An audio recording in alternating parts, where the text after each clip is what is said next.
Mesdames, Messieurs, je préfère être en face d'un fou que d'un traître. Oui, bien entendu, Sassou Nguesso était traître. Il a trahi tous ses mentors.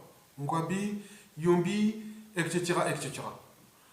En plus en plus que c'est un traître, mais il est devenu fou. Donc nous sommes en face à la fois d'un traître et d'un fou. Parce que c'est traître, parce qu'il ne tient jamais ses engagements. Il trahit toujours.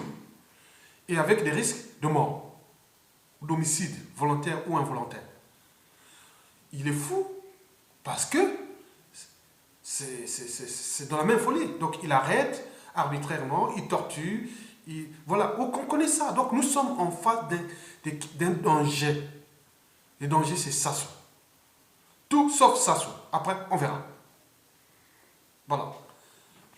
Mesdames, Messieurs, chers soldats et officiers, patriotes, républicains et nationalistes, vous devez prendre vos responsabilités face à l'occupation abusive de nos villes, villages et de notre territoire national par les mercenaires du régime tyrannique qui terrorise le peuple. Sassou Nguesso est à bout de souffle. Il est au bout du rouleau. Donc il a peur d'aller en prison ou de mourir par une mort violente. Donc il utilise les moyens de l'État ou transforme les moyens de l'État en mercenariat pour mater le peuple. L'obéissance devient le préalable à la violence. Donc si le peuple se soumet, lui appelle ça la paix. Foutez-moi la paix. Non.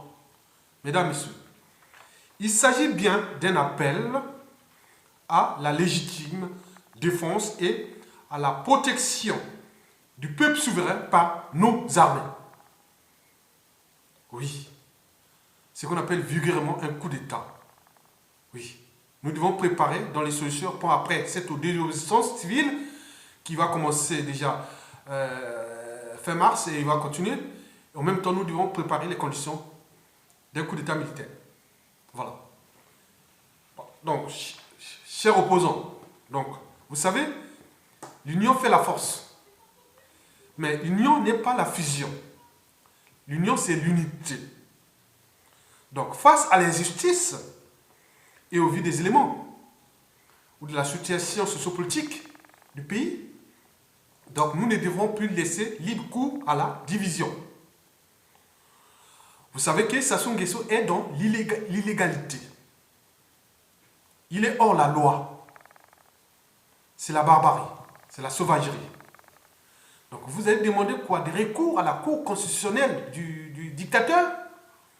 Attendez, comme si tous les coups d'État constitutionnels n'ont pas suffi, on va continuer à chercher des voies légales. Quelles voies légales? Le dictateur, le régime est dans, tous les régimes est dans l'illégalité. Donc, selon les fondamentaux même de la société et de la civilisation. Donc les institutions. Ils ne respectent pas les institutions. Quoi, vous allez demander à la Cour constitutionnelle des recours à... Attendez, donc ne divisons pas le peuple. Parce que vous avez vu ce qui s'est passé pendant cette élection. Ah oui, vous avez vu que ceux qui disaient nord, sud, est, vous avez vu, on a voté partout, c'était vraiment...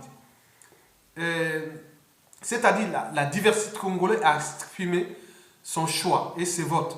Mais ça peut être encore plus unitaire et national quand Sassou Nguesso va partir. Donc il ne faut pas diviser le pays. Donc restez unis entre vous comme un bloc. Et Sassou Nguesso ne pourra plus faire la marque des manœuvres pour diviser. Parce que pour lui, diviser, c'est régner. Voilà. Vous devez être comme en entreprise. En entreprise, on regroupe toujours les meilleurs talents.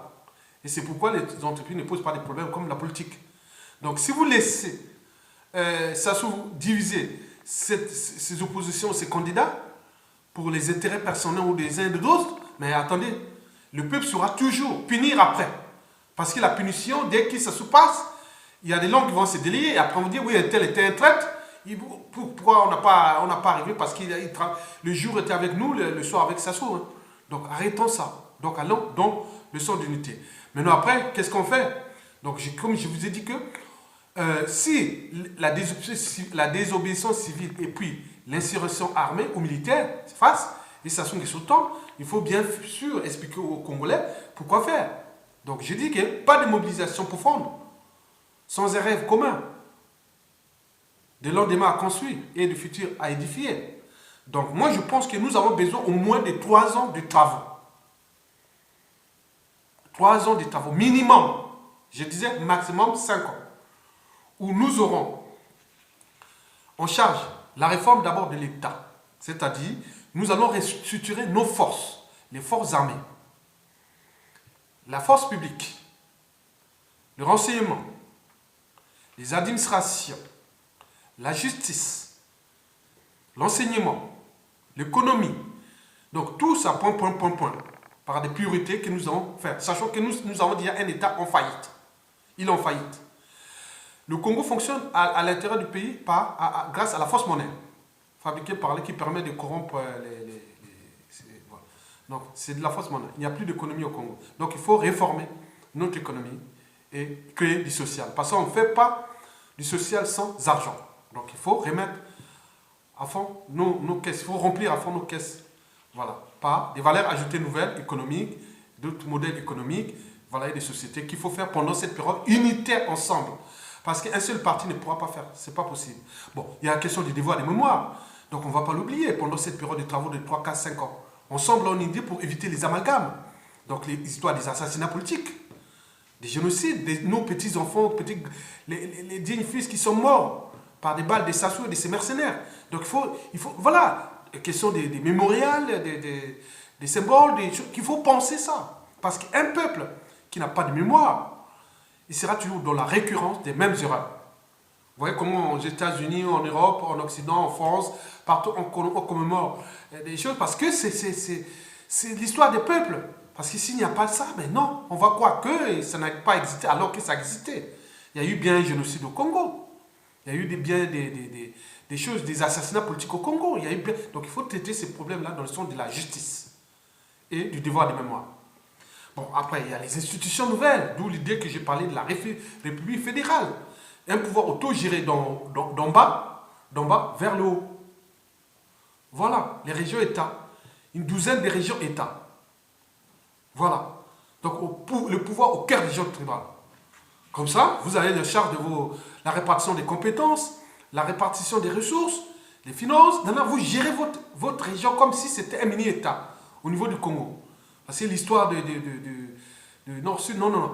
Et le président de la République aura qu'un rôle symbolique, parce que les pouvoirs seront au cœur des régions, et peut-être le Premier ministre qui va gérer. Bref, il y aura tout ça. Après, il faut organiser les élections. Bien sûr, après les élections, il faut les organiser. Les élections, hein, parce qu'on aura tout le temps de préparer ça. Toutes ces élections locales, régionales, région-État, nationales ou fédérales, et tout ça, il n'y aura pas de trucs en ajout. Non, on aura tout fait. On aura tout préparé tranquillement. Parce que ça ne sert à rien de se précipiter. Parce qu'en Afrique, on a maintenant une sale habitude qui est là que les élections présidentielles. Alors, telle élection là-bas. Et après, les mêmes problèmes sont là. On n'a pas résolu. Donc, nous avons besoin d'une période où nous serons ensemble, unis, comme ça, pour travailler sans amalgame, sans négationnisme. On travaille des trucs vraiment bien autour de 4 pouvoirs. D'abord, le président de la République de transition, le gouvernement de transition, le Haut Conseil de transition qui va se transformer en Haut Conseil de la République et aussi l'Assemblée constituante, c'est-à-dire la Constitution qui va élaborer tous ces processus et nous allons être ensemble.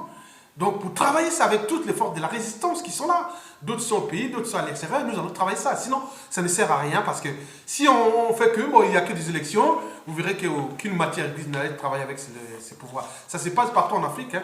Dès qu'il y a élection, bon, ceux qui sont des opportunistes, ils vont chercher les postes. Après, ça n'apporte rien, hein, vous voyez. Hein. Donc, une maison, quelle qu'elle soit, ne peut qu'être construite avec un socle. S'il n'y a pas de socle, ce n'est pas possible.